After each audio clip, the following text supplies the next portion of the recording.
তো চলো চা খেতে খেতে সবাই মিলে ডিসাইড করলাম যে আজকে হবে মাংস কষা।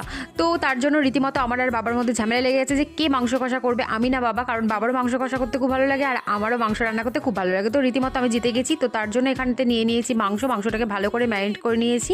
ম্যারিনেট করার পর কিছুক্ষণের জন্য ঢাকা দিয়ে রেখে দিয়েছিলাম। তারপর এখানতে আলুগুলোকে ভেজে নিয়েছি এবং পরিমাণ মতো তেল দিয়ে পেঁয়াজগুলোকে ভেজে নিয়েছি। পেঁয়াজের ওপর কিছুটা চিনি ছড়িয়ে দিয়েছিলাম যাতে একটু কালারটা ভালো আসে। তারপরে ওই ম্যারিনেট করা মাংসটাকে দিয়ে ভালো করে মাংসটাকে ভেজে নিলাম। তারপর এখানে একটা পেস্ট বানিয়ে নিয়েছি। পেস্টে ছিল আদা, কাঁচা লঙ্কা, রসুন আর ধনেপাতা অনেকটা।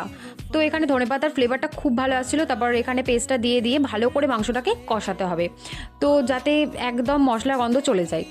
আলু ছাড়া তো বাঙালির মাংস কষা অসম্পূর্ণ, তাই এখানেতে আলুগুলোকে ভেজে দিয়ে জল ঢাকা দিয়ে একটুখানি ভালো করে সিদ্ধ করে নিলেই হয়ে যাবে। তো আজকে মাংস কষাটা তো দারুণ খেতে হয়েছিল, দারুণ। তো বাই, আসছি আবার একটা নতুন ভিডিও নিয়ে।